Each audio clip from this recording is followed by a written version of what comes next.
Pressing new questions are being asked tonight by a highly placed insider about the union slush fund the Prime Minister Julia Gillard helped establish in the 1990s.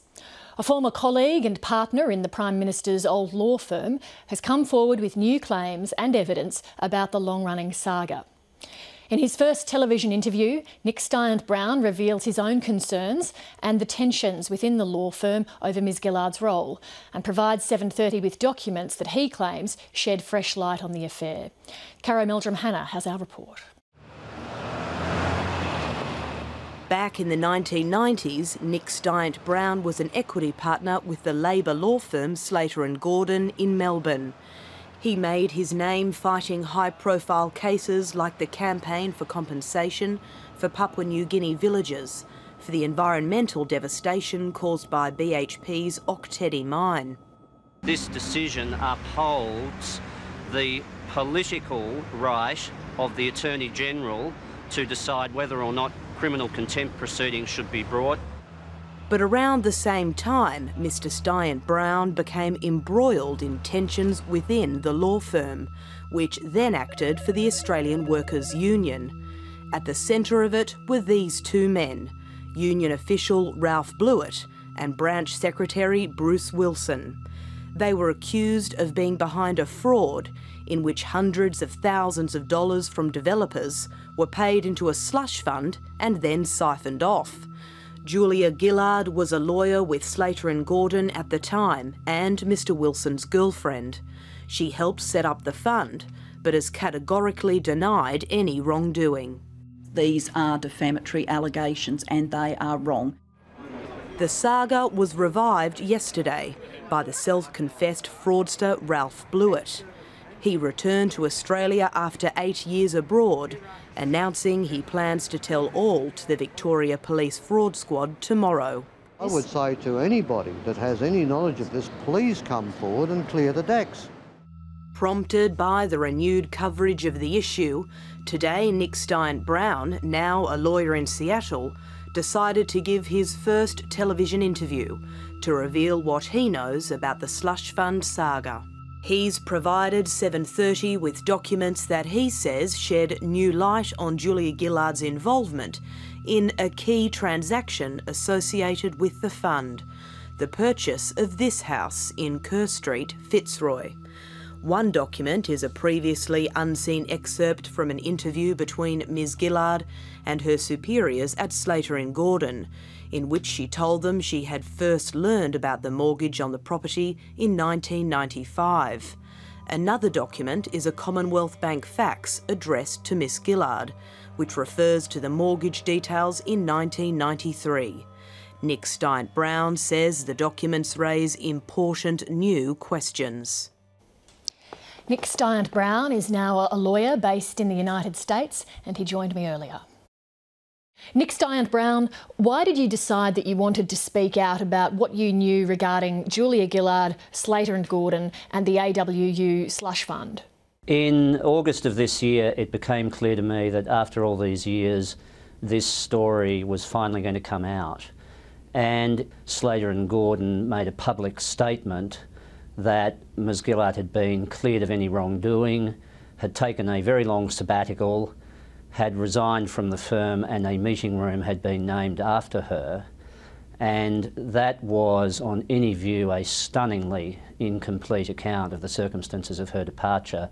And it was following that that I resolved it was in the public interest to release both non-privileged parts of the transcript of the interview of September 1995, together with Peter Gordon's statement concerning the circumstances of her departure.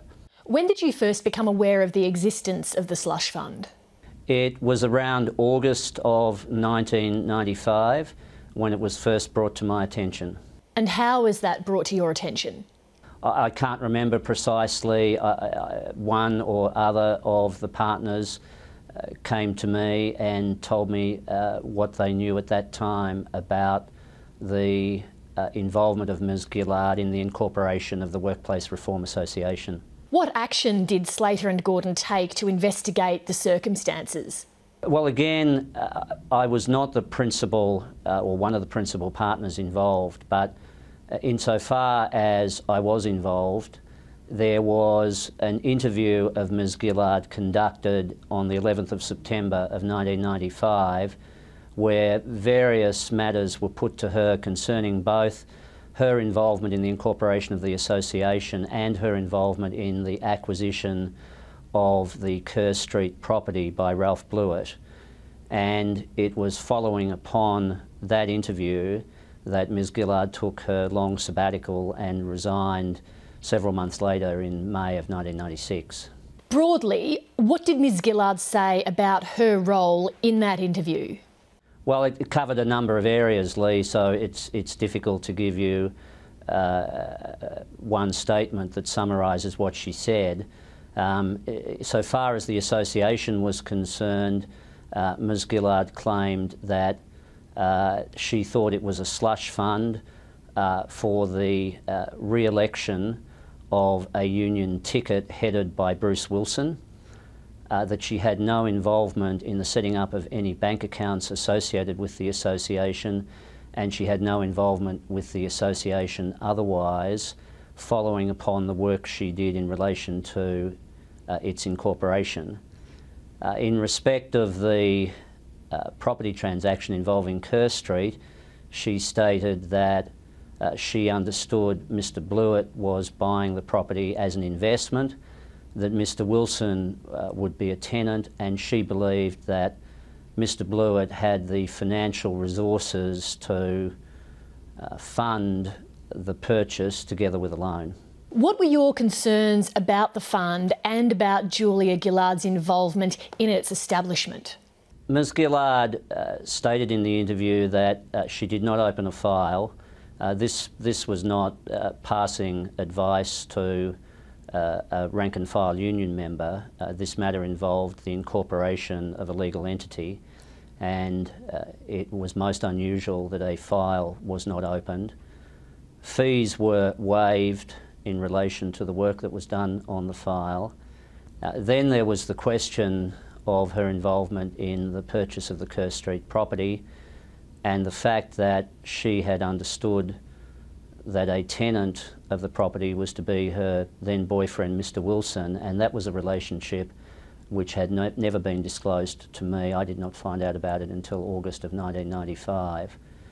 And so they were two of the principal matters that concerned me about her conduct. Did all of the partners in the firm share that view? Did Slater and Gordon have an official view about it? There was a spectrum of views across the partnership, and Peter Gordon has said that he was willing to give Julia Gillard the benefit of the doubt, so that was one end of the spectrum. I was towards the other end of the spectrum in that I was not readily prepared to give Ms Gillard the benefit of the doubt, and I made that clear. There was never any real resolution of that debate in the partnership because as events transpired, Ms Gillard agreed to resign. And so it was never necessary for the partnership to resolve itself what action should be taken. In the draft statement that you and Peter Gordon worked on together regarding the matter, Peter Gordon said that trust and confidence had evaporated. Is that accurate? Yes, as you can imagine from the circumstances that I've just explained regarding her work in the incorporation of the association and the acquisition of the Kerr Street property, those things taken together removed the trust as between the partners and Miss Gillard. Was Ms Gillard asked to resign? You know, I don't want to sound evasive. I don't have a precise recollection of each and every discussion between the firm and Ms Gillard, and I was not privy to all of the discussions. The best way I can put it is this: there was deep disquiet amongst the partnership about Ms Gillard's conduct, and it was never necessary for the partnership to resolve that issue because Ms Gillard herself elected to resign. Today you're releasing an extra section of the transcript of the Gillard interview at Slater and Gordon. What does it show? What it shows is that Ms Gillard claimed at the interview in 1995 that the first she heard about the Slater and Gordon loan for the acquisition of the Kerr Street property was around August of that year. So her claim is that the first she heard about the fact that the loan for the Kerr Street property was a Slater and Gordon mortgage was not until August of 1995, the transaction, of course, having taken place in March of 1993. OK, you've also released other documents. One is a fax from the Commonwealth Bank to Julia Gillard. What, in your opinion, does that show? Yeah, I haven't released those documents, Lee. Those documents form part of the conveyancing file, which are now matters of public record.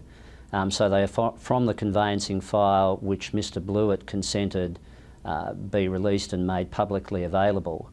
Now what those documents show is that there is no doubt Ms Gillard knew of the mortgage from Slater and Gordon in March of 1993.